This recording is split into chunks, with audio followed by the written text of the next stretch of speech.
Bonjour, comment allez-vous aujourd'hui? Eh ben tout va bien. Aujourd'hui on est le vendredi 19 mai 2023. Et donc je voulais vous parler de la polarité yin et son refus des réincarnations dans le parcours flamme jumelle. Avant toute chose, je voulais vous remercier pour vos likes, vos commentaires, vos abonnements à ma chaîne, ça me fait très plaisir. Je voulais remercier aussi toutes les personnes avec qui j'ai eu des consultations, qui sont très contents de leur retour. Voilà, il y a plein de belles choses qui arrivent sur leur chemin. Je suis contente pour il ou elle. Donc, les séances de lecture des annales akashiques et puis les soins énergétiques, c'est toujours 25 € chacun. Et je fais aussi de l'accompagnement, parcours flamme jumelle. Et je suis toujours en partenariat avec Julie. Donc, il y aura toutes les infos en descriptif. Voilà, voilà. Alors, je voulais vous parler de ce thème-là parce que pour moi, c'était très important. Je m'en suis aperçue lors des consultations que ça revient. Parce qu'en fait, j'ai des polarités yin qui viennent. Donc, ce qui n'est pas évident aussi, c'est de savoir quelle polarité on est dans ce parcours. Ça, je pense que je referai un post par rapport à ça. Alors, la polarité yin dans le parcours flamme jumelle et son refus de réincarnation. Alors, je vais parler comme si que c'était elle, parce que pour moi, c'est une personne. Donc, cette personne n'accepte pas sa réincarnation dans la matière. Elle ne comprend pas du tout ce qu'elle fait sur Terre, car cette polarité n'a connu que la souffrance. En fait, elle n'est pas du tout à sa place, car que ce soit aussi, ça peut être ses frères, ses sœurs ou même ses parents, lui disent qu'elle n'est pas capable de faire les choses, voilà, qu'elle est nulle, qu'elle n'arrivera à rien, voilà. Et donc, c'est très très dur quand on est dans ce schéma-là, parce qu'on a la blessure du rejet, voilà, ce qui n'est pas évident dans ce parcours. Certaines personnes comme moi, par exemple, moi j'ai pas choisi mon métier, mon père il me dit tu feras secrétaire, tu feras pas la restauration parce que c'est des horaires pourris, comme il dit, tu feras pas comptable parce que t'aimes pas parce que les chiffres c'est trop dur pour toi. Alors qu'en fait j'adore la compta et j'adore faire la facturation et j'adore faire la comptabilité. Et donc du coup il s'est planté complètement. Mais c'est pas grave. Donc j'ai fait ce métier de secrétaire et en fait j'ai continué dans cette voie parce que j'étais entre guillemets conditionnée. Ben oui, je savais pas ce que je voulais faire. Ben oui, puisque on m'a dit que j'étais nulle à l'époque. Donc du coup, je faisais super bien mon boulot pour être reconnue. C'est normal, c'est dans la logique des choses. Et au fur et à mesure des années, je me suis aperçue que ça me convenait plus du tout. Je m'ennuyais complètement. J'y allais pour dire que j'allais bosser et pour payer les factures. Et en fait, à la fin, je me suis aperçue qu'il y avait des schémas répétitifs. Parce que, en fait, j'avais pris conscience des choses, qu'il y avait pas mal de schémas qui se répétaient dans mon travail. Et les personnes qui viennent en consultation viennent me voir et me disent, bah oui, mais ça se répète et tout ça.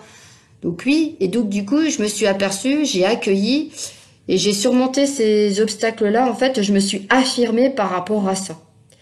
Donc je ne fais plus du tout cet ancien métier. Alors par contre, on m'a relancé quand même, mais non, voilà, c'est mort. Et je me suis aperçue aussi que les personnes en consultation, quand elles viennent, donc les yin, donc elles sont dans la 5D quand je les vois, et en fait, elles sont un peu au-dessus du sol, comme si qu'elles volaient. C'est parce qu'elles sont pas ancrées dans la matière. Donc moi, je leur explique comment faire pour s'ancrer dans Gaïa et de le faire tous les jours.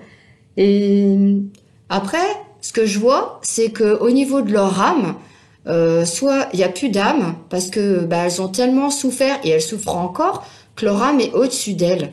Donc ce qui se passe, c'est que moi, je prends l'âme et je la remets dans son corps.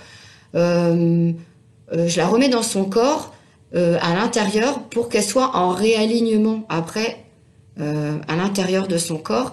Ou alors ça arrive, c'est que l'âme, il y a que la moitié. Donc je vais chercher l'autre moitié qui est en haut et je la clipse pour la mettre à l'intérieur. Alors les gens, ils rigolent parce qu'ils disent, mais vous clipsez?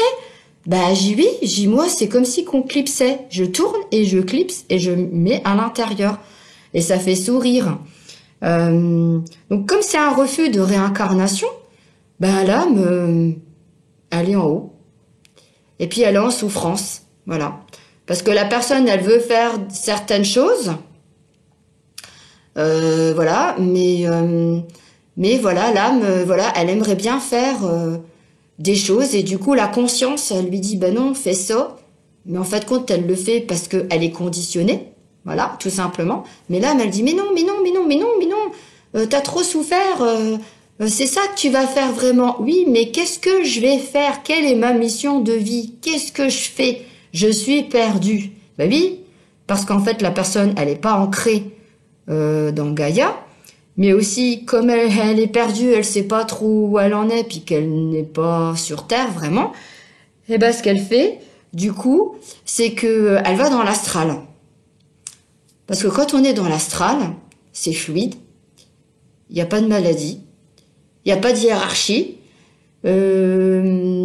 Voilà, c'est parce que nous, les yin, on refuse la hiérarchie, on refuse tout ça. Voilà, on a envie d'être nous. Mais comme on nous a toujours dit qu'on n'était pas capable, ben en fait, on était quelqu'un d'autre. Donc on avait le masque du yang. Voilà, on était une autre personne. Et voilà, et donc du coup, ben comme quand la personne, son âme est en haut, donc du coup, ben elle a encore le masque de yang. Et puis, bah, du coup, elle veut s'éveiller, elle veut prendre conscience. Mais si moi, je fais pas ce travail-là, après, la personne, elle peut pas avancer. Parce que moi, je vois qu'elle a beaucoup souffert. Donc, ce que je fais, c'est que je retire la souffrance pour qu'après, comme je disais, qu'il y ait le ralignement, pour qu'il y ait vraiment, qu'elle soit vraiment, tout soit bien à l'intérieur de soi et que, voilà, que ça soit bien après pour la suite. Parce que ce que je voulais vous dire aussi, c'est que quand on est sur Terre, on n'est que 10%. L'âme est que 10%. Voilà. Et ce qui se passe, c'est que moi, je vois des vies parallèles, je vois les vies antérieures. Et donc, en fait, on a d'autres vies parallèles. Et donc, dans chaque vie parallèle, il y a 10% de notre âme. Et il y a aussi 10% dans l'astral de notre âme. Et c'est vrai que quand on est mal, beaucoup les yin veulent... généralement, bah c'est tabou, hein. Elles veulent se suicider, hein. Moi, je sais que à un moment donné, l'année dernière, je ne voulais plus me lever du lit, alors que j'avais mes animaux. Je suis toute seule, bien sûr, mais si je me levais, c'était pour eux. Et je ne supportais plus rien. Mais vraiment, j'étais mal. Et j'étais tout le temps dans l'astral. Et franchement, j'étais super bien. Mais c'est pas une vie de vivre comme ça. Et souvent, ces personnes-là, comme elles refusent cette réincarnation, elles sont dépressives. Il y a des hauts, il y a des bas, ça fait le yo-yo. Voilà. Et des fois, il y en a, ils vont voir des psys pendant 20 ans et ben, ça n'avancera pas plus que ça. Ils ont des cachets et tout ça. Donc, moi, le fait qu'elles viennent me voir, bon, bien sûr, les personnes qui viennent me voir, elles sont pas dépressives, hein, loin de là. Hein. Mais quand elles ont pris conscience qu'elles ont besoin d'aide, bah moi je les aide et je suis là pour ça. Voilà, c'est aussi simple que ça. Mais des fois c'est pas évident quand on a le mental aussi qui est très fort. Hein, voilà. Donc c'est ce que je voulais vous dire par rapport à ça. Bon, il y a d'autres podcasts qui viendront parce que là ça me vient, mais tant que j'ai pas encore les infos. Voilà, si vous avez besoin d'un rendez-vous, je suis là. Ah, je crois qu'il y a encore 2 places pour demain matin. En ce moment, c'est calme. C'est tout, comme ça, moi, je prends soin de moi. Et puis, prenez soin de vous, ayez confiance en vous et donnez tout votre amour à votre jumeau et à votre jumelle pour qu'ils puissent avancer. Parce qu'il en a bien besoin, il ou elle en a bien besoin. En ce moment, ça bouge pas mal. Oui, ça bouge pas mal. Je vous souhaite plein de bonnes choses et puis je vous souhaite une très belle journée. Bye bye.